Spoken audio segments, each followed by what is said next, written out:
지구에서 바다 탄생의 기적. 스탠리 큐브릭 감독의 2001 스페이스 오디세이는 처음 시작에 3분 동안 검은 화면에 이상한 소리가 난다.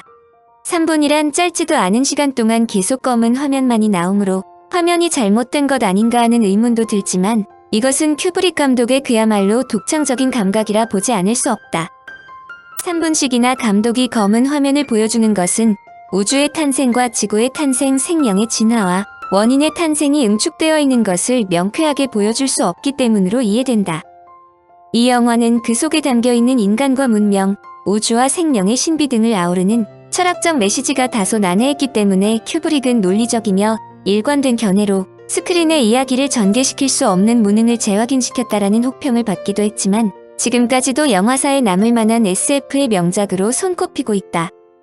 영화의 제작 연도가 1968년임을 감안할 때 컴퓨터 그래픽의 도움 없이도 지금에 뒤지지 않는 아름다운 영상과 시각 효과를 만들어냈던 큐브릭의 뛰어난 솜씨에는 누구라도 감탄하지 않을 수 없을 것이다. 리하르트 스트라우스가 작곡한 자라투스트라는 이렇게 말했다가 울려 퍼지는 가운데 펼쳐지는 뛰어난 실험적 영상들은 2001 스페이스 오디세이가 표현주의의 기법을 빌려 SF 장르 속의 문명 비판의 메시지를 담을 수 있음을 증명한 메트로폴리스 이후 가장 독창적이며 혁명적인 SF 영화라고 찬사를 받지만 큐브릭 감독이 2번에 걸쳐 5분 동안 검은 화면을 보여준 것은 이곳에서 다루는 생명의 기원을 찾는다는 것이 간단한 일이 아님을 알려준다고 볼 수 있다. 바다의 출현. 대부분의 학자들은 지구의 생명체가 어떤 연유로든 바다에서 태어났다고 생각하는데 여기에는 생물이 무엇을 뜻하느냐는 전제가 필요하다. 현재 지구상의 모든 생물이 공유하는 몇 가지 중요한 특징은 다음 4가지로 설명한다. 1. 모든 생물은 하나 혹은 그 이상의 세포로 구성되며 세포 속에서 생명의 화학적 작용이 일어난다. 주로 극성 지질 분자의 이중막으로 구성된 세포막이 물에 기초한 세포의 내부와 주변 환경을 구분하는 장벽을 이룬다. 2. 모든 생물은 직접적 혹은 간접적으로 이산화탄소를 이용하여 탄소에 기초한 구성물질인 탄수화물, 단백질, 지방, 핵산 등을 만든다.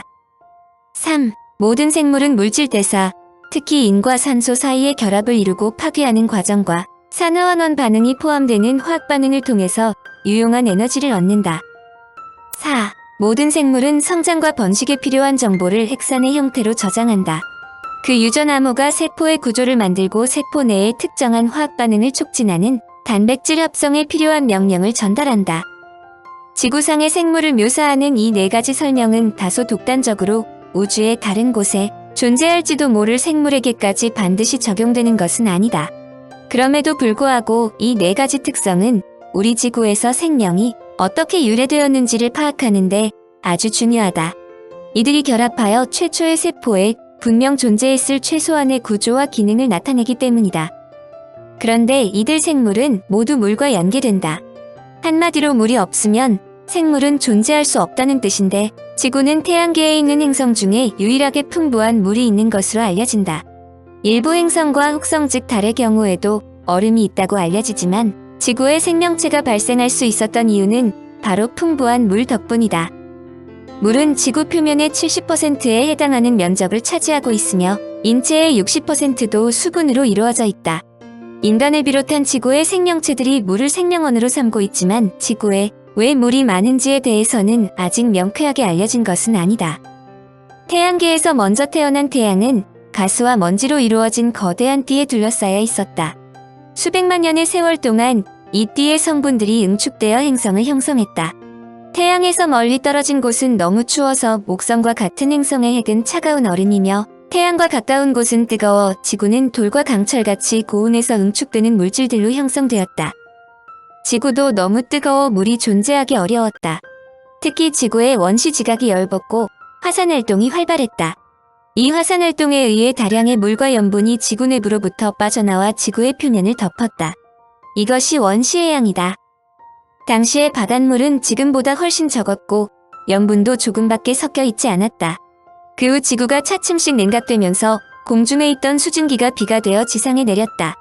이 비는 바닷물의 양을 증가시켰고 동시에 육상의 염분을 바다로 실어 날렸다는 것이 첫 번째 논리이다. 이를 보완하는 설명도 제시되었다.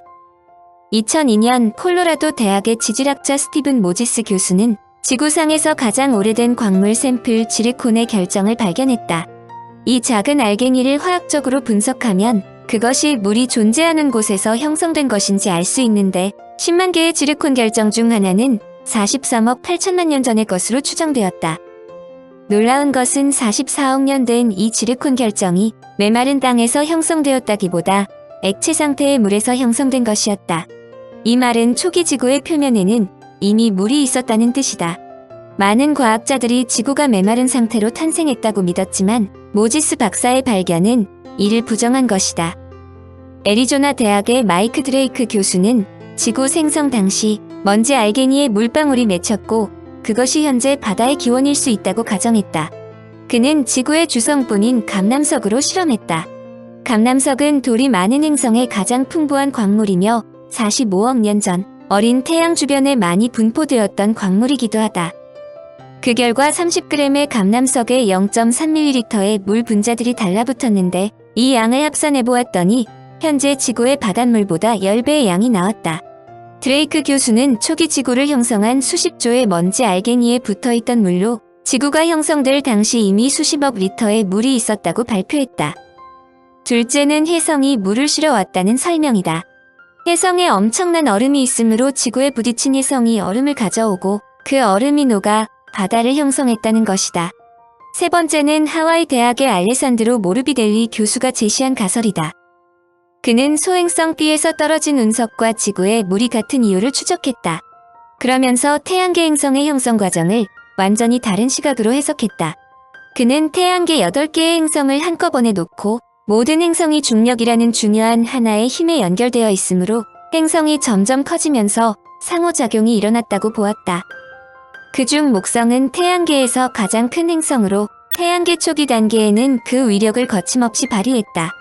목성은 엄청난 중력으로 소행성들의 궤도를 흐트러뜨리고 서로 뒤섞었는데 이렇게 목성의 영향으로 지구는 건조한 소행성과 물기가 있는 소행성들이 섞여 탄생했다는 것이다. 많은 학자들이 모리비델리의 가설을 바닷물의 기원으로 설명한다. 기적 같은 지구 환경. 우리가 살고 있는 지구가 특별한 것은 현재까지의 지식에 관한 한 우주에서 인간과 같은 지적 동물이 살아있는 곳은 지구가 유일하다고 생각하기 때문이다. 이는 과학기술이 폭발적으로 발달한 현금에도 마찬가지이다. 그런데 학자들은 인류가 지구에서 탄생하게 된 이유를 무려 12가지로 분류하여 설명한다. 1. 인류는 우주의 4가지 기본 힘의 크기, 중성자와 양성자의 질량 등 수많은 자연상수 값이 지금과 같이 정해졌으므로 탄생할 수 있었다. 그러나 이런 자연상수들이 인류에 알맞게 결정된 이유는 밝혀지지 않았다. 이 태양의 크기가 적절하다. 태양의 질량이 지금보다 10배 이상 무거웠다면 강력한 자외선이 방출되어 주위의 행성이 태어나지 못했을 것이다. 별의 규모가 크면 수명도 짧아지므로 생물이 진화할 시간도 부족하다. 3. 액체 상태의 물은 생물이 살아가는데 아주 중요한 요소인데 지구와 태양이 지금보다 조금 더 가까웠다면 지표면이 뜨거워 물이 모두 증발했을 것이다. 반대로 너무 멀다면 물이 모두 얼어버릴 것이다. 4. 태양계에 거대 행성 목성과 토성이 있다는 것은 매우 중요한 의미를 가진다. 만약 거대한 행성이 없거나 한 개였다면 공룡을 멸망시킬 정도로 큰 거대 운석이 지구로 자주 떨어져 지구에서 고등생물이 진화할 수 없었을 것이다. 반대로 거대 행성이 3개 이상이었다면 각각의 중력이 강하게 작용하여 다른 행성의 궤도에 치명적인 영향을 미친다. 5. 달의 영향으로 지구의 자전축이 기울어 현재와 같은 지구 환경을 유지할 수 있게 되었다. 6. 지구의 크기가 적절하다. 만약 지구가 현재보다 컸다면 중력도 강해져 생물들이 살아가기 어려웠을 것이다. 반대로 지구가 작았다면 생명을 유지하는 데 필요한 대기가 모두 달아나 수많은 운석이 그대로 지표면으로 떨어지는 등 생물에게 큰 위협이 된다. 7. 지구가 탄생한 직후 대기는 수증기와 이산화탄소로 가득했는데 수증기는 비로 내려 바다가 되고 이산화탄소는 원시 지구에 생긴 대륙과 바다에 녹아들면서 지구의 급격한 온도 상승을 막아주었다. 8. 지구자기가 자기장을 만들어 은하, 우주선, 태양풍같이 위험한 방사선을 막아주었다. 지구자기는 지구의 생명체가 탄생하고 존속하는데 매우 중요한 역할을 한다. 9. 오존층은 자외선으로부터 생물을 지켜준다. 오존층이 없어 강력한 자외선이 그대로 땅 위로 쏟아졌다면 생물은 육지로 진출할 수 없었을 것이다. 10. 지구에는 특히 액체 상태의 물이 풍부하다. 물은 고체 상태일 때 액체 상태일 때보다 밀도가 낮은 독특한 성질을 지닌다. 또한 물 분자는 수소 결합이라는 독특한 구조로 결합하여 비열이 크며 다른 물질을 잘 녹인다. 이러한 물의 성질은 지구에서 생명체가 탄생하는 데 중요한 계기가 된다. 11. 지구 전기간 동안 환경이 급격히 변하면서 생물종은 여러 차례 멸종되었다. 이런 비극은 어떤 종에는 멸망을 가져왔지만 반면에 어떤 종에게는 번성될 수 있는 기회가 되었다. 6,500만 년 전인 백악기 말 번성하던 공룡이 멸종하지 않았다면 포유류인 인간은 탄생되지 못했을 것이다. 12. 지난 65만 년 동안 지구의 기후는 한랭하고 불안정했다. 그러나 약 1만 년 전 지금처럼 온난하고 안정된 기후가 찾아와 인류가 현대와 같은 문명사회를 만들 수 있었다. 사실 인류가 발전하는데 계제된 우연은 우연에 우연이 겹친 경우라 하지 않을 수 없다. 6,500만 년 전 갑작스런 운석의 충돌로 지구에서 1억 6,500만 년 동안이나 군림하던 공룡들이 멸종하고 그동안 별다른 특징 없이 살아오던 포유류가 육상의 지배권을 물려받는다. 이후 인간의 두뇌를 획기적으로 발전시킨 구석기인들이 길고 긴 석기시대를 벗어버리고 농경사회라는 신석기시대로 들어서면서 폭발적인 진보를 이루었다. 이 모든 것이 인간이 현재 지구상에서 최상의 지배자로 군림할 수 있는 이유다.